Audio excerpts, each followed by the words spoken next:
The sweeping political change across the Arab world may also bring sweeping change to how business is done here, as some countries consider extending Islamic law to business and finance.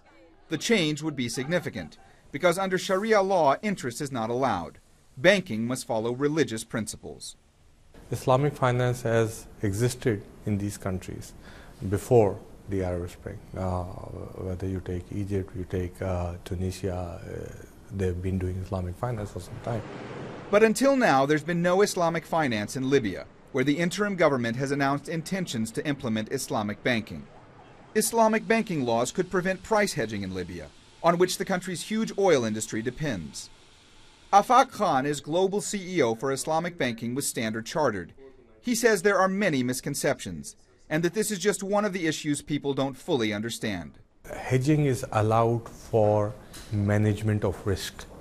Hedging is not allowed for speculation.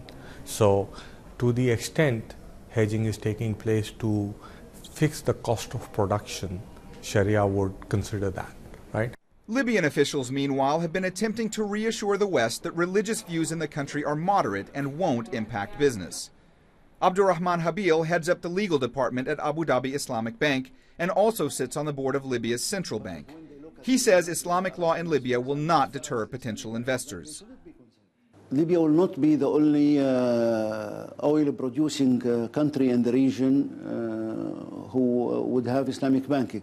The United Arab Emirates is a country where the Islamic banking is very successful. And this is an oil-producing country. Habil also says even if Libya implements Islamic law, he believes conventional banks will be able to coexist alongside Islamic ones, as they do in other countries in the region. International companies, he says, need not worry.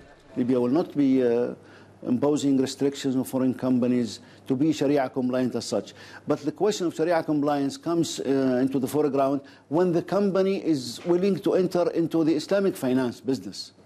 There will be Sharia compliance condition only in such cases, if the company is willing to do Islamic financing. Still, in Libya right now, there are far more business-related questions than answers. Uncertainty that worries already shaken potential investors. Mohammed Jamjoom for Marketplace Middle East, Abu Dhabi.